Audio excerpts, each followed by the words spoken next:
یہ مجلس ایک اصالہ ثواب کی مجلس ہے، مرحومہ کے اصالہ ثواب کی مجلس ہے، لہٰذا آپ حضرات کی خدمت میں گزارش ہے ایک مرتبہ سورہ حمد اور 3 مرتبہ سورہ توحید کی تلاوت فرما کر مرحومہ نجمہ حسین بنت مولانا سید سبط حسن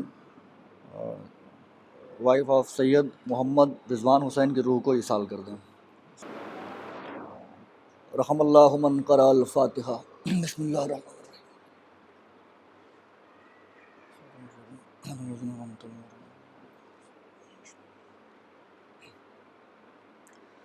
لا حول ولا قوة الا باللہ العلی العظیم۔ اعوذ باللہ من الشیطان اللعین الرجیم۔ بسم اللہ الرحمن الرحیم۔ الحمد للہ الذی ہدانا لہذا وما کنا لنہتدی لولا ان ہدانا اللہ لقد جاءت رسل ربنا بالحق والصلاة والسلام علی سید الانبیاء والمرسلین سیدنا و نبینا و شفیع ذنوبنا و حبیب قلوبنا و طبیب نفوسنا مولانا و مولا الثقلین جد الحسن والحسین بالقاسم محمد وعلی اہل بیتہ الطیبین الطاہرین المعصومین المظلومین المنتخبین المنتجبین الذین اذهب اللہ عنہم الرجس وطہرہم تطہیرا ولعنۃ اللہ علی اعدائہم وقتلتہم وغاصب حقوقہم ومنکری فضائلہم وولایتہم وجلالتہم وعظمتہم وعطشہم اجمعین من لیلنا ھذہ الی قیام یوم الدین۔ اما بعد فقد قال رسول اللہ صلی اللہ علیہ وآلہ وسلم الصلاۃ معراج المومن۔ صلوات بر محمد وآل محمد۔ برادران عزیز، بزرگان محترم، میں نے جس حدیث کی تلاوت کا شرف حاصل کیا اس سے قبل چونکہ گفتگو کا آغاز حمد خدا سے ہوتا ہے، ہر حمد، ہر ثنا، ہر عظمت، ہر بلندی، ہر عزت، ہر توقیر، ہر عظمت، ہر قصیدہ سزاوار ہے اس خدائے وحدہ لا شریک کے لیے جو ایک چھپا ہوا خزانہ تھا، جس نے قلز میلا سے گوہر مکان کو پے کرے وجود عطا کیا اور خود لا مکان رہا، جس نے تخلیق فطرت و تکوین ما سوا کا ارادہ کیا اور ایک ادائے کن کے ذریعے چشم زدن سے بھی کم وقفے میں چندیاں لمحہ گوناگوں کو کتمان عدم سے نکال کر منصہ شہود پر جلوہ گر کر دیا۔ درود اور سلام ہوں ان انوار مقدسات پر ذات واجب نے جنہیں اپنی معرفت کے لیے اپنے نور سے خلق فرمایا، وہ انوار جو اس کی اندیت میں مکین تھے، اس کی وحدانیت کو نشر کرنے کے لیے دنیا میں جلوہ گر ہوئے، لوگوں کو اس کے توحید کی طرف دعوت دی اور بعض گشت کر کے اس کے نور میں ضم ہو گئے۔ اس خدائے وحدہ لا شریک کی سب سے بڑی حمد اور ثنا یہ ہے کہ وہ ان ہستیوں کا خالق ہے جو فرش پہ ہوں تو سب کے سب محمد ہوتے ہیں، عرش پہ ہوں تو سب کے سب علی ہوتے ہیں۔ اس خدائے وحدہ لا شریک کے واجب الوجود ہونے پر دلیل کے لیے بس یہی کہہ دینا کافی ہے کہ وہ ہستیاں اس کو سجدہ کرتی ہیں جن کے لیے شافعی جیسا امام اعظم اپنی پوری زندگی کہتا رہا کفا فی فضل مولانا علی اقو الشک فیہ انہ اللہ ومات الشافعی ام لیس یدری علی ربہ ام ربہ اللہ۔ شافعی پوری زندگی کوشش کرتے رہے لیکن سمجھ نہ سکے ان کا رب اللہ ہے یا ان کا رب علی ہے۔ میں ہزاروں بار عمر نو پاؤں اور ان کی دہلیز کے جاروب کش سلمان کی نالین کے تسموں سے لپٹی ہوئی خاک پاک کے ذروں کو اپنے چہرے پر ملتا رہوں اور پھر سلمان دنیا ادراک میں معرفت کے تخت پر جلوہ افروز ہو کر ایمان کے 10 درجے کا تاج اپنے ماتھے پر سجا کر میری طرف ایک نحیف سی نگاہ کر دے، تب کہیں ممکن ہے کہ مانوار خدا کی شان میں کچھ بولنے، صلوات پڑھ دے محمد والے محمد پر۔ برادران عزیز، میں نے جس حدیث کی تلاوت کی مشہور و معروف حدیث ہے الصلاۃ معراج المومن، نماز مومن کی معراج ہے۔ اس سے قبل اس سے گفتگو کروں، میں عرض کرنا چاہتا ہوں کہ ہمارے اندر طلب مغفرت نہیں ہے، ہم بھول چکے ہیں اپنی ابدیت کو اور اس کی رحمانیت کو۔ کوئی بھی بندہ، کوئی بھی انسان ایسا نہیں ہے جو خود سے معصوم بن جائے۔ معصوم اللہ کی جانب سے منتخب کیا جاتا ہے، جو منصوص من اللہ ہوتا ہے۔ ہر انسان سے گناہ ہوتے ہیں، لیکن گناہوں کا مطلب یہ نہیں کہ انسان اگر گناہوں میں ملوث ہو جائے تو وہ مایوس ہو جائے، نا امید ہو جائے۔ اللہ نے توبہ کا دروازہ کھلا رکھا ہوا ہے اور یہ دعوت دی ہے کہ تم آؤ میری بارگاہ میں دست دعا بلند کرو اور اپنے گناہوں کی توبہ کرو، میں بخشنے والا ہوں، میں بخش دوں گا۔ لیکن یہ توبہ پھر توبہ ہونا چاہیے، یہ نہیں کہ تکرار ہو، اس لیے کہ چھوٹے چھوٹے گناہوں کی تکرار گناہ کبیرہ کی شکل لے لیتے ہیں، جنہیں ہم چھوٹا گناہ سمجھتے ہیں، خفیف گناہ سمجھتے ہیں، اور ہم بار بار تکرار کرتے رہتے ہیں۔ ہمیں خبر نہیں ہوتی وہی چھوٹے چھوٹے گناہان کبیرہ کی شکل اختیار کر لیتے ہیں اور ہم گناہ کبیرہ کے مرتکب ہو جاتے ہیں۔ پروردگار عالم کی بارگاہ میں توبہ انسان کو کرنا چاہیے، وہ بخشنے والا ہے، اور اس سے قربت کا سب سے بہترین وسیلہ، سب سے بہترین ذریعہ ہے نماز۔ اس لیے نماز کبھی بھی ترک نہیں کرنا چاہیے، اور ہر شیعان علی پر یہ فرض ہے کہ وہ اپنے امام کی معرفت میں کوشاں رہے، جستجو کرے امام کی معرفت میں، اس لیے کہ امام سے اگر رابطہ منقطع ہو جائے تو جس کا امام سے رابطہ منقطع ہوتا ہے وہ یتیم کہلاتا ہے۔ یتیم کہلاتا ہے۔ کسی نوجوان کا یا کسی کا بھی باپ مر جائے تو وہ یتیم ہوتا ہے، اب وہ یتیم کہلاتا ہے۔ لیکن اللہ کے نزدیک، دین میں، خدا کے نزدیک یتیم وہ نہیں ہوتا جس کا باپ مر جائے۔ بڑا یتیم وہ ہے جس سے امام کا رابطہ منقطع ہو جائے۔ اب ایک دنیا میں کوئی یتیم ہو جاتا ہے اور اس یتیم کی کوئی کفالت کرتا ہے، کوئی مدد کرتا ہے، تو مدد کرنے والے کے لیے بڑا اجر و ثواب ہے، وہ مدد کر رہا ہے اس یتیم کی۔ تو اب امام سے بظاہر تو ہمارا ربط منقطع ہو چکا ہے، بظاہر امام سے ہم رابطے میں نہیں ہیں، امام پردہ غیبت میں ہم امام سے مل نہیں سکتے، اور یہ الگ بات کہ وہ ہم سے مل سکتے ہیں، لیکن ہمارے اعمال بھی اس قابل ہونے چاہیے کہ ہم امام کے سامنے آ سکیں۔ بظاہر تو یہ طے ہے کہ امام سے رابطہ منقطع ہے ہمارا۔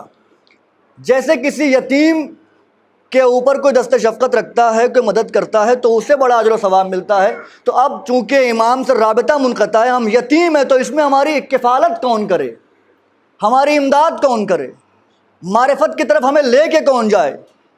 تو ہمیں معرفت کی طرف کون لے کے جاتا ہے؟ وہ علماء لے کے جاتے ہیں جو حق پر ہیں، وہ علماء لے کے جاتے ہیں جو ائمہ کی احادیث بیان کرتے ہیں، وہ علماء لے کے جاتے ہیں جو ائمہ کی روایتیں نقل کرتے ہیں۔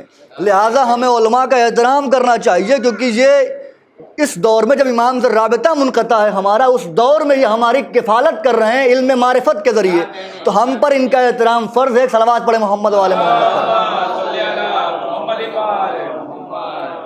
اللہ کی رحمت سے مایوس نہیں ہونا چاہیے، وہ کب کس عمل پر خوش ہو جائے یہ کوئی نہیں جانتا، کب وہ کس کو نواز دے، کب وہ کس کو بخش دے، بس شرط یہ ہے کہ آل محمد کی محبت دل میں ہونا چاہیے، ان کی ولایت دل میں ہونا چاہیے، پھر عمل کارگر ہوگا، پھر عمل کام کرے گا، ورنہ عمل کام کرنے والا نہیں۔ آپ کوئی بھی اچھے سے اچھا عمل کر لیجئے، وہ رائے گاہ ہی ہونا ہے اگر آل محمد کی محبت نہیں ہے۔ ایک واقعہ ذہن میں آ گیا ہے، چونکہ وہ رحمان الرحیم ہے، غفور الرحیم ہے، وہ گناہوں کو بخش دیتا ہے۔ کیسے بخشتا ہے؟ جناب موسیٰ کا زمانہ، میں اپنے عنوان سے متصل ہونا چاہتا ہوں اس لیے یہ بات عرض کر رہا ہوں۔ جناب موسیٰ کا زمانہ، جناب موسیٰ کوہ طور پر گئے پروردگار عالم کی بارگاہ میں، انہوں نے سوال کیا کہ پروردگار میں جاننا چاہتا ہوں کہ میری امت کا سب سے بدبخت اور بدکار اور گنہگار انسان کون ہے؟ جب موسیٰ نے یہ کہا تو پروردگار عالم کی جانب سے آواز آئی، موسیٰ جاؤ ایک شاہراہ پر کھڑے ہو جانا، تمہیں سب سے پہلے جو شخص آتا وہ دکھائی پڑے، سمجھنا تمہاری امت کا سب سے گنہگار، سب سے بدتر انسان ہے۔ جناب موسیٰ آ گئے، شاہراہ پر کھڑے ہو گئے، راستہ تک رہے ہیں، اچانک دیکھا ایک شخص آ رہا ہے جس نے اپنے بیٹے کو اپنے کاندھے پر بٹھایا ہوا ہے اور وہ چپ چاپ جا رہا ہے۔ موسیٰ نے دیکھ لیا، کیونکہ اللہ نے کہا تھا سب سے بدکار انسان وہ ہوگا، دیکھ لیا، چہرہ ذہن میں آ گیا، ہاں یہ انسان میری امت کا سب سے بدکار انسان ہے۔ واپس کوہ طور پر آئے، مالک اس کو دکھا دیا جو سب سے بدکار انسان ہے، اب میں اسے دیکھنا چاہتا ہوں جو سب سے نیک انسان ہے میری امت کا، اب مجھے اسے بھی دکھا۔ آواز قدرت آئی، موسیٰ اسی جگہ پر جا کر کھڑے ہو جاؤ اور انتظار کرو، سب سے پہلے تمہیں جو شخص آتا ہوا دکھائی دے وہ تمہاری امت کا سب سے نیک انسان ہے۔ موسیٰ جا کر کھڑے ہو گئے، تھوڑی دیر گزری، دیکھا وہی شخص چلا آ رہا ہے۔ موسیٰ حیران، ماجرا کیا ہے؟ پروردگار تو نے کچھ لمحے پہلے کہا تھا جب میں نے پوچھا تھا کہ بدکار انسان کون ہے، شاہراہ پر جا کر کھڑے ہو جاؤ، جو آئے گا بدکار انسان ہے، میں آیا تھا یہی انسان تھا، اب یہ واپس آ رہا ہے تو اتنی دیر میں اس نے کیا کیا کہ میری امت کا سب سے نیک انسان بن گیا؟ آواز قدرت آئی، موسیٰ اسی سے پوچھو، یہ بتائے گا اس نے آج کیا کر دیا ہے۔ اس کو قریب بلایا، کہ یہ بتاؤ تم نے کتنے وظیفے کر دیے آج؟ کچھ نہیں کیا میں نے۔ کتنی تسبیحات پڑھی؟ نہیں پڑھی میں نے۔ کتنی دیر تک خدا کا ذکر کیا؟ کچھ نہیں کیا میں نے۔ اچھا تو تم نے کیا کیا آج؟ گئے کہاں تھے؟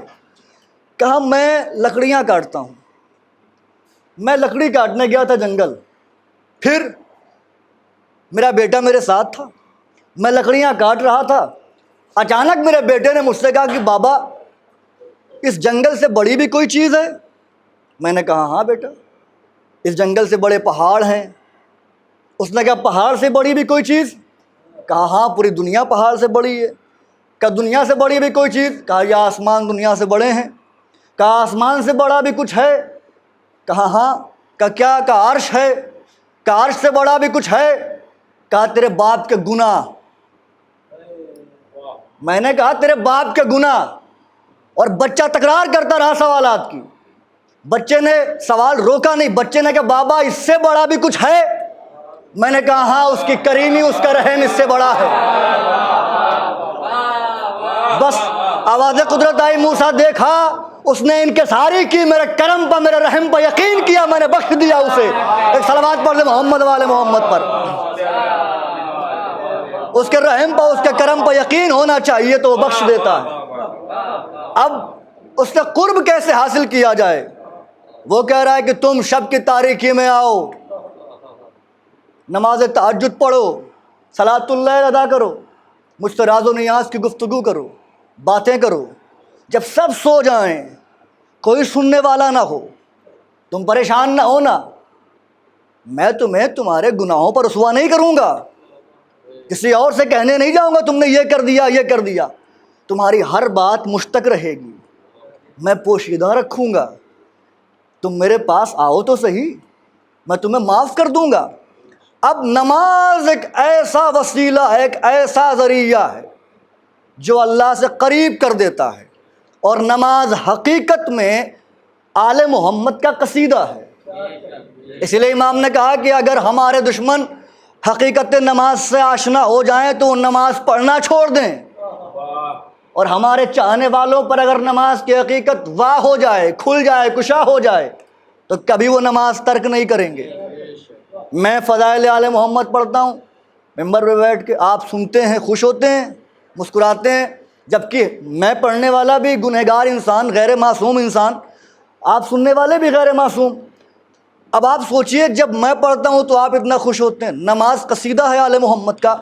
مصلی کے ممبر پہ جا کے جب آپ قصیدہ پڑھتے ہیں آل محمد کا، سنانے والے آپ ہوتے ہیں، سننے والا وہ ہوتا ہے۔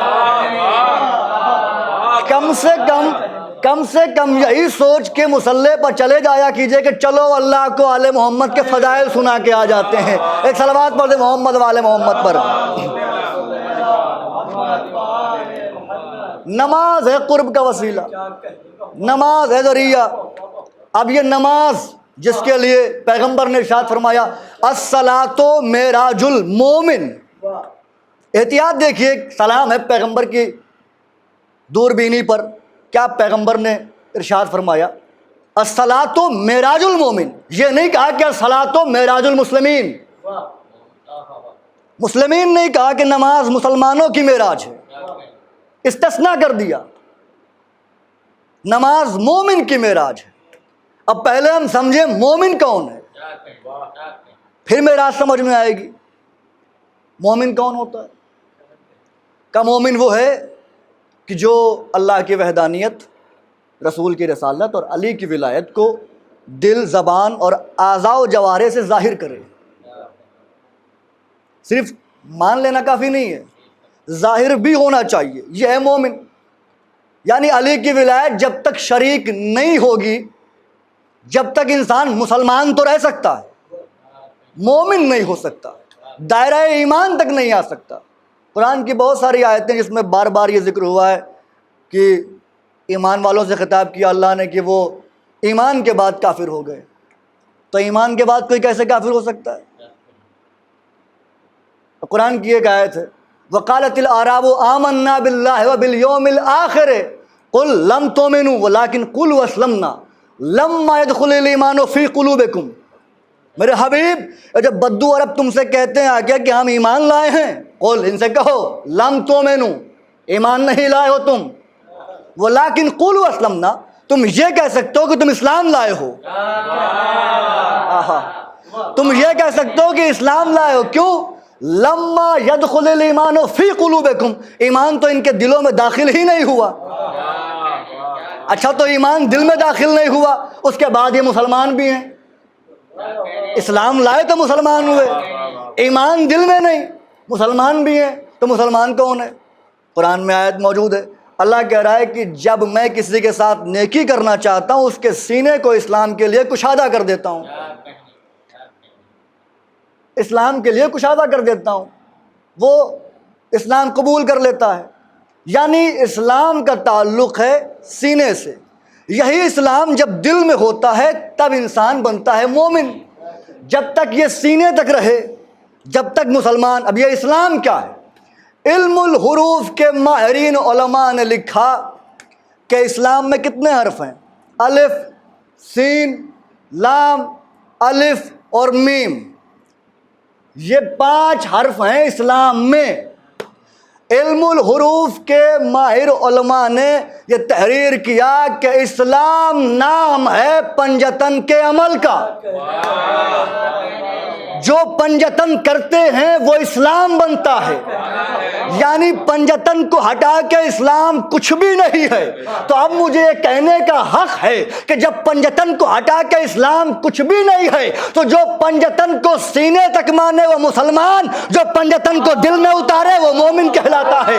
صلوات پڑھ دے محمد والے محمد پر۔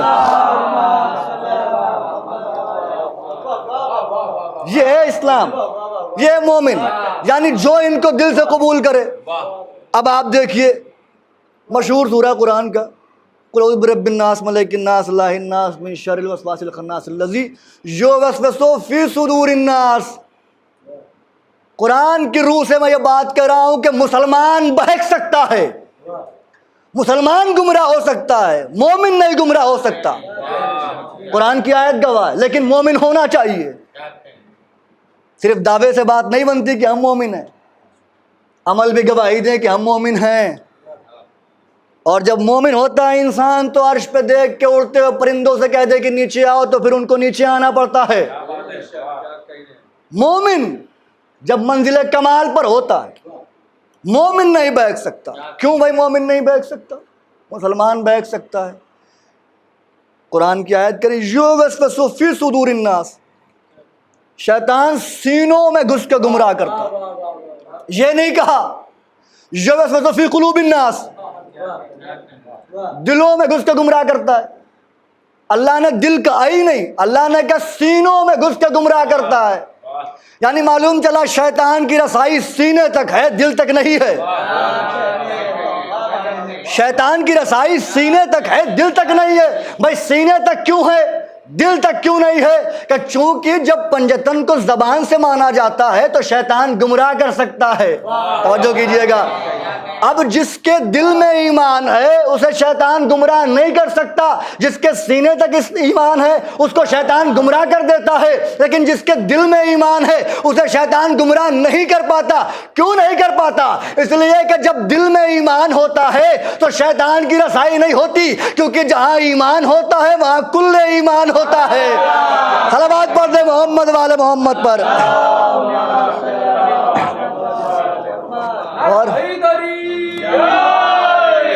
غور فرمایا آپ نے؟ تو شیطان مومن کو گمراہ نہیں کر سکتا۔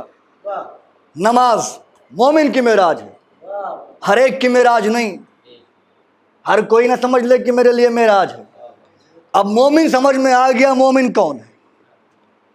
مومن سلمان، مومن ابو ذر، اور سلمان کی عظمت کے لیے تو بس ایک حدیث ہی کافی ہے، کچھ بھی نہ کہا جائے ان کے لیے، ایک حدیث ہی کافی ہے۔ امام فرماتے ہیں نحن علماء وشیعتنا متعلمون ولکن سلمان من المتعلمین ہوا من العلماء۔ کتنی بڑی بات کہی امام نے۔ امام نے کہا کہ ہم علماء ہیں، وشیعتنا متعلمین، اور ہمارے شیعہ طالب علم ہیں، ولیکن سلمان من المتعلمین، لیکن یاد رہے سلمان طالب علم میں سے نہیں ہے، ہوا من العلماء، وہ علماء میں سے ہے۔ اب اس حدیث سے اگلی حدیث ملائیے، کون سی حدیث؟ سلمانو منا اہل البیت، سلمان ہم اہل بیت میں سے ہیں۔ جب اہل بیت میں سے ہیں تبھی تو علماء کہنے کا حق ملا ان کو، علماء کی فہرست میں تبھی تو شامل ہوئے، اہل بیت میں سے ہیں۔ مومن بن جائے انسان، اب جب مومن بن گیا انسان تو اب نماز فائدہ دے گی، اب نماز اسے فائدہ دے گی، قرب خدا کا ذریعہ بنے گی، قرب خدا کا۔ اب ایک بات اور کہہ دوں، اکثر لوگوں کے ذہن میں سوال پیدا ہوتا ہے، لوگ کہتے ہیں کہ بھائی مولانا صاحب لوگ ممبر سے پڑھتے ہیں، کبھی کہتے ہیں مولا علی نے فرمایا انا صلاۃ المومن و صیامہم، میں مومن کی نماز ہوں، ان کا روزہ ہوں، و جہاد ہوں، میں ان کی جہاد ہوں، و حجج ہوں، میں ان کا حج ہوں۔ تو جب مولا ہیں تو پھر یہ پڑھی کیوں جا رہی ہے نماز؟ تعویل الآیات کتاب کا نام۔ مولا نے فرمایا میں نماز ہوں مومن کی، میں روزہ ہوں، میں جہاد ہوں، میں حج ہوں، جتنے بھی نیک عمل ہیں سب مولا نے کہا میں مومن کے لیے ہوں۔ تو پھر ہم یہ نماز پڑھ کیوں رہے ہیں؟ وہ ہے مجازی نماز جو ہم پڑھتے ہیں، یہ ہے حقیقی نماز، وہ مجازی، یہ حقیقی نماز۔ تو بھائی جب حقیقی نماز یہ ہے تو مجازی نماز ہم پڑھتے کیوں ہیں؟ کہ مجازی نماز رکھی ہی اسی لیے گئی ہے تاکہ مجازی نماز پڑھ کے تم اس قابل ہو جاؤ کہ حقیقی نماز پڑھ سکو۔ بھائی جب مجازی نماز پڑھو گے تبھی تو حقیقی نماز تک پہنچ پاؤ گے۔ اب نماز مومن کی معراج ہے۔ اب ذرا ہم دیکھیں یہ معراج کیا ہے، معراج کسے کہتے ہیں؟ جب معراج کی بات ہوگی تو پیغمبر کی معراج ضرور ذہن میں آئے گی۔ پیغمبر عالم معراج پر گئے، مومن کی معراج نماز، نماز کی معراج سجدہ، مومن کی معراج نماز، نماز کی معراج سجدہ۔ سجدے کی معراج کیا ہے؟ سجدے کی معراج یہ ہے کہ حسین آ جائیں۔ اگر پشت نبی پر آ جائیں تو نبی کے سجدے کی معراج، مومن کے خیالوں میں آ جائیں تو مومن کے سجدے کی معراج۔ صلوات پڑھتے محمد والے محمد پر۔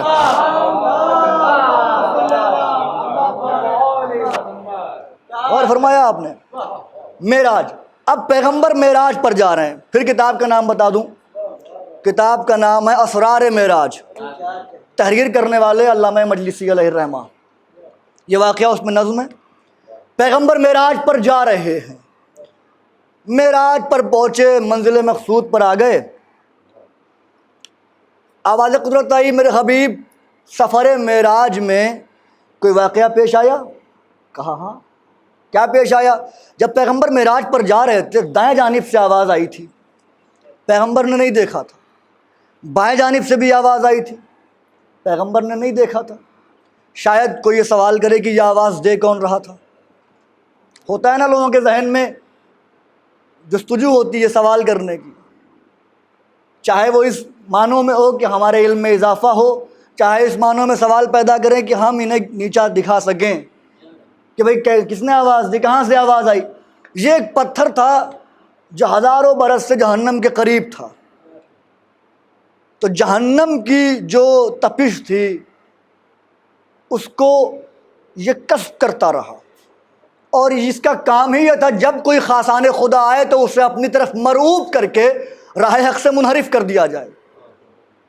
تو حسب دستور جیسا یہ کرتا تھا، پھر اس نے وہی کیا، پیغمبر کو اپنی طرف مرعوب کرنے کی کوشش کی۔ پیغمبر نے نہ دائیں دیکھا نہ بائیں دیکھا. ذہن میں رہے نماز مومن کی معراج ہے.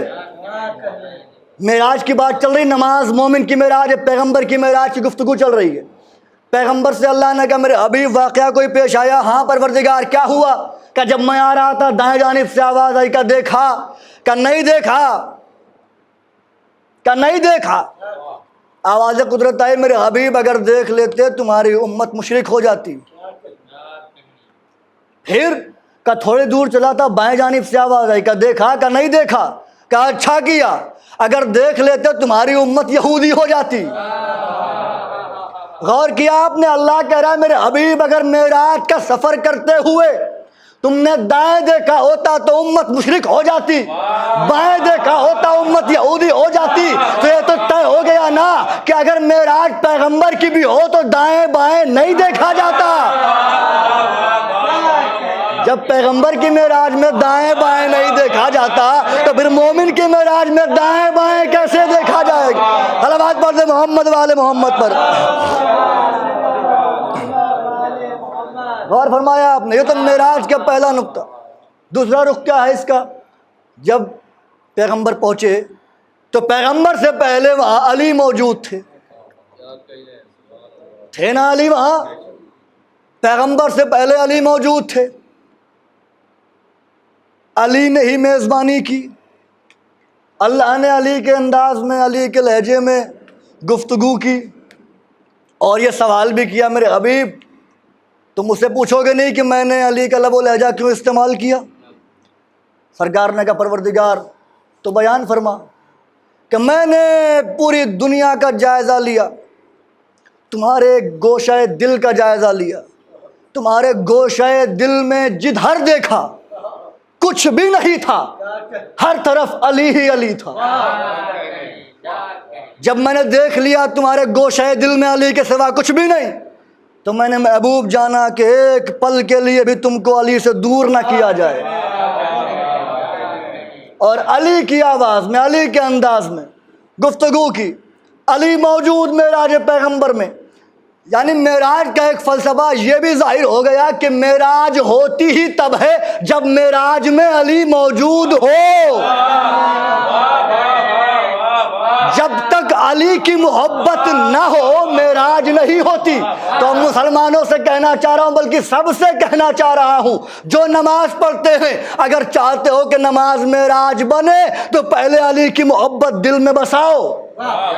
جب تک علی کی محبت نہیں ہوگی نماز معراج نہیں پا سکے گی. ایک صلوات پڑھ دے محمد والے محمد پر. معراج ہے مومن کی, اللہ سے قریب کرتی ہے نماز, پردے اٹھاتی ہے, راز افشا کر دیتی ہے. اور نماز شب کے لیے تو معصوم کا حکم ہے کہ جو نماز شب پڑھتا ہے وہ ہمارے اسرار کے قریب ہوتا چلا جاتا ہے. اور نماز شب پڑھنے والا انسان اگر کہے کہ میں بھوکا ہوں تو وہ جھوٹا ہے. نماز شب پڑھنے والا انسان بھوکا رہ ہی نہیں سکتا. دعویٰ کیا امام نے, یہ کوئی میرا دعویٰ نہیں ہے. نماز کی گفتگو چل رہی, بس منزل کی طرف آ رہا ہوں, بات تمام کر رہا ہوں. پھر کتاب کا نام بتا رہا ہوں. کتاب کا نام ہے روح الحیات, علامہ مجلسی کی لکھی ہوئی یہ بھی کتاب ہے.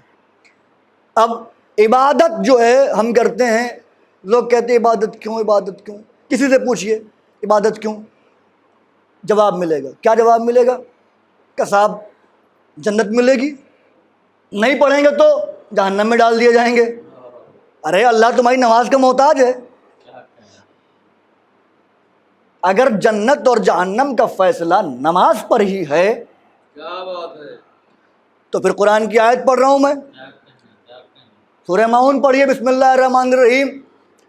فویل للمصلین الذین هم عن صلاتهم ساہون. وائے ہو, جہنم کا نچلا ترین طبقہ ہے ان نمازیوں کے لیے جو اپنی نماز بھول گئے. نمازی ہیں اس کے بعد بھی جہنم میں جا رہے ہیں, اور نماز بھی بھول گئے. یہ کچھ بات سمجھ میں نہیں آ رہی کہ نمازی ہیں بھی اور نماز بھول بھی گئے. یہ کیا فلسفہ ہے, یہ کیا ماجرا ہے؟ اب بھائی اگر آیت کی تفسیر آپ عام انسان سے پوچھیں گے تو یہی گمراہی ہوگی. آیت کی تفسیر اس سے پوچھئے جو اللہ کی زبان ہے، جو وارث قرآن ہے۔ امام سے پوچھا کہ مولا یہ ماجرا کیا ہے کہ نمازی بھی ہیں اس کے بعد بھی جہنم میں جائیں گے؟ امام نے فرمایا جس نماز کو بھلانے کی بات ہو رہی ہے تم کیا سمجھتے ہو اس سے؟ کہ مولا یہی نماز۔ کہ اگر یہی نماز ہے تو پھر نمازی کیوں کہہ رہا ہے اللہ؟ کہ پھر مولا ہے کون سی نماز؟ کہ الصلاۃ فی کتاب اللہ یا ولایت علی ابن ابی طالب۔ اللہ کی کتاب میں صلاۃ سے مراد میرے دادا علی کی ولایت ہے، یعنی نماز پڑھنے کے باوجود نمازی ہونے۔ بھائی اللہ نمازی مان رہا ہے، جس کو اللہ نمازی مان رہا ہے وہ مکمل نمازی ہوگا، تبھی اللہ نمازی مان رہا ہے۔ نمازی اللہ کے نزدیک ہونے کے باوجود بھی اگر علی کی ولایت بھول جائے تو اللہ نماز سمیت جہنم میں ڈال دیتا ہے، علی کی ولایت نہ ہو۔ آئیے ان القرآن یفسر بعضهم علی بعض، قرآن کی بعض آیتیں بعض پر تفسیر کرتی ہیں۔ آگے بڑھ جاتے ہیں ہم اسی آیت پہ، پڑھیے سورہ مدثر، اس میں کیا کہہ رہا اللہ؟ کل نفس بما کسبت رہینۃ الا اصحاب الیمین فی جنات یتساءلون عن المجرمین ما سلککم فی سقر قالوا لم نک من المصلین۔ سبحان اللہ۔ ترجمہ سنیے، کل نفس بما کسبت رہینہ، روز محشر جب ہر انسان جکڑا ہوا ہوگا، بندھا ہوا ہوگا، سب جکڑے ہوں گے، سب بندھے ہوں گے، الا اصحاب الیمین، سوائے اصحاب یمین کے۔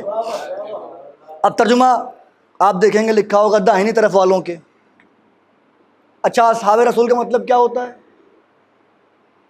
رسول کے صحابی، رسول والے، تو اصحاب یمین، یمین والے۔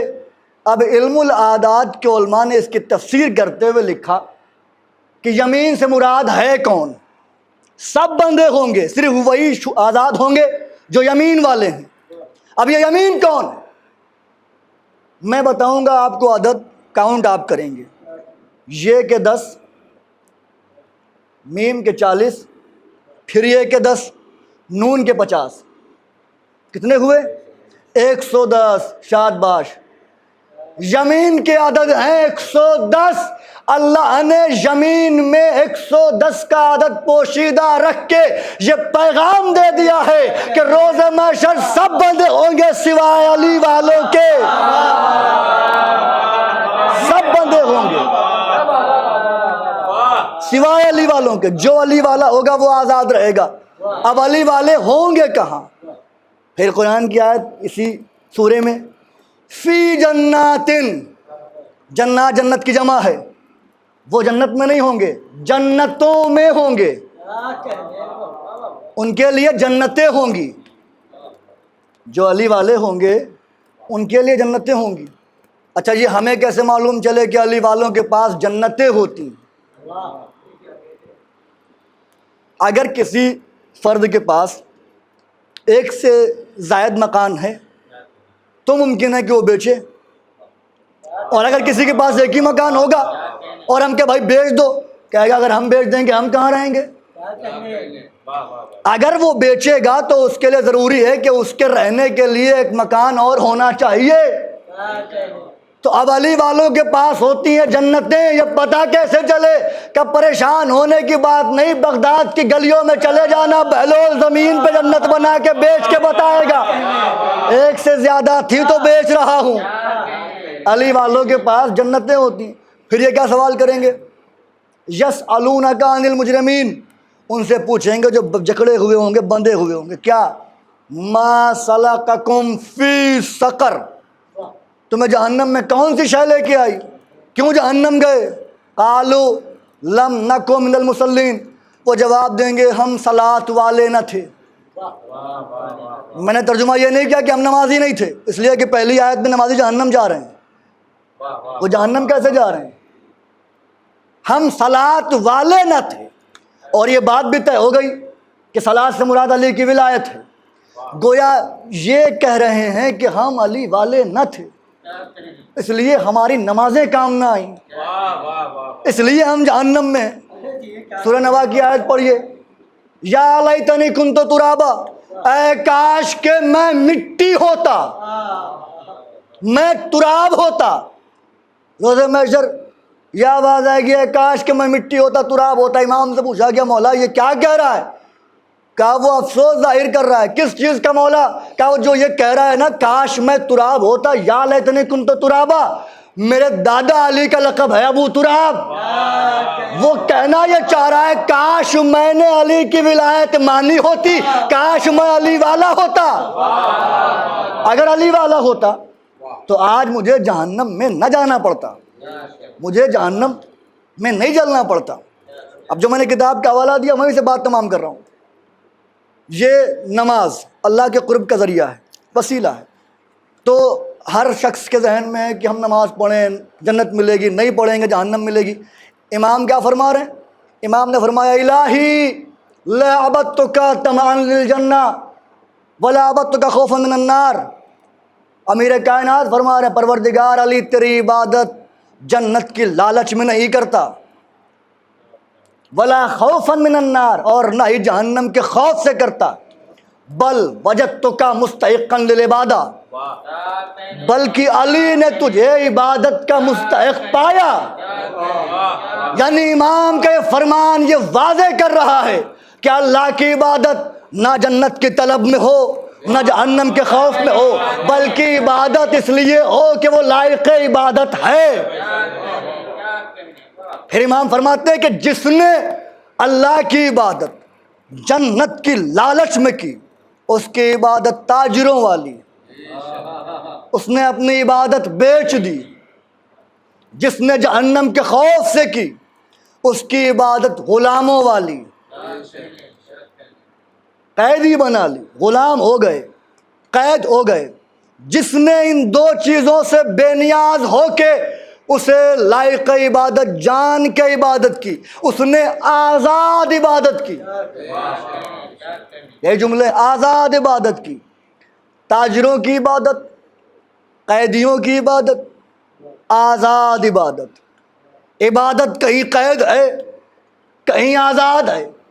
اب یہ پتہ کیسے چلے کہ کہاں عبادت قید ہے اور کہاں عبادت آزاد ہے، کہاں قیدیوں والی عبادت ہے کہاں آزاد والی عبادت ہے؟ کہ یہ کوئی بڑا مشکل کام تھوڑی ہے۔ کسی بچے سے بھی پوچھ لیجئے آپ قیدی کیسا ہوتا ہے، آزاد کیسا ہوتا ہے، بچہ بتا دے گا بھائی قیدی وہ ہوتا ہے جس کے ہاتھ بندھے ہوتے ہیں، آزاد وہ ہوتا ہے جس کے ہاتھ کھلے ہوتے ہیں۔ تو یہ تو کلیہ ہے کہ قیدیوں کے ہاتھ بندھے ہوتے ہیں، آزاد کے ہاتھ کھلے ہوتے ہیں۔ تو اب اگر آپ کو دیکھنا یہ ہے کہ عبادت کہاں قید ہے اور کہاں آزاد ہے تو کچھ مت دیکھیے، بس یہ دیکھ لیجئے ہاتھ کہاں بندھے ہیں کہاں آزاد ہے۔ صلوات پڑھتے محمد والے محمد پر۔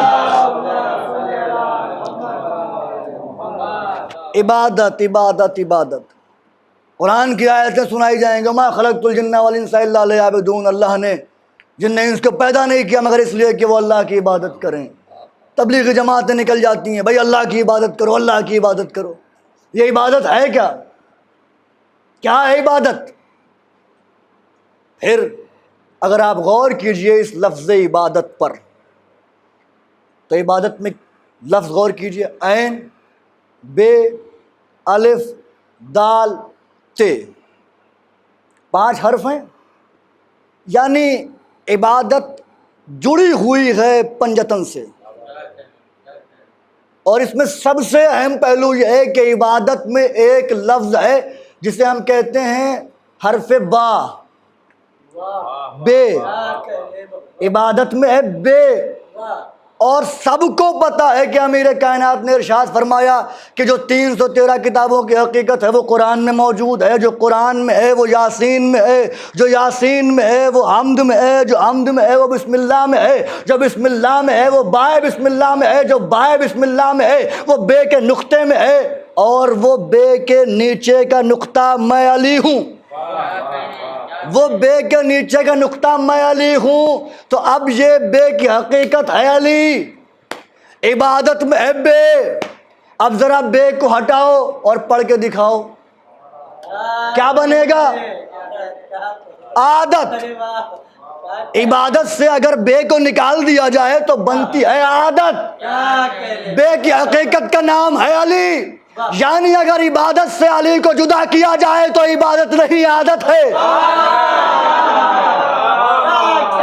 اگر عشق علی ہٹا دیا جائے، اگر محبت علی ہٹا دیا جائے، اگر علی کی محبت نکال دی جائے، علی کی ولایت، علی کا عشق، علی کی الفت جدا ہو جائے تو پھر عبادت نہیں ہوتی، عادت ہوتی ہے، اور عادت تو پھر عادت ہے، عادت کا کوئی اجر ہے نہیں۔ اب کسی کے نصیب میں عادت ہے، کسی کے نصیب میں عبادت ہے۔ اور میں تو یہ کہتا ہوں کہ جو مولا کے چاہنے والے ہیں، جو علی والے ہیں، تو ہماری غلطی ہے کہ ہم خود کہتے ہیں وہ نماز نہیں پڑھتے۔ ممکن ہی نہیں ہے کہ جو علی کا چاہنے والا وہ نماز نہ پڑھے۔ تو ہم بیوقوفی کرتے ہیں، الزام لگا دیتے ہیں کہ نماز نہیں پڑھی، جبکہ امام فرما رہے ہیں کہ اگر اتنی دیر کے لیے جدا ہو جاؤ کہ جتنی دیر میں نماز ادا ہو سکتی ہے، پھر دوبارہ ملاقات ہو، تو اس پر تم یہ نہیں کہہ سکتے، الزام نہیں لگا سکتے کہ تم نے نماز پڑھی نہیں ہے۔ نماز ان سے جدا نہیں ہے، نماز سے جدا نہیں، ممکن ہی نہیں۔ آپ یہ دیکھ لیجئے، ان سے نماز جدا نہیں، یہ نماز سے جدا نہیں۔ امیر کائنات کو دیکھیے، امام حسین کو دیکھیے، کسی کو بھی دیکھ لیجئے آپ، نماز کسی بھی حال میں رہے نے ترک نہیں کی، چھوڑا نہیں۔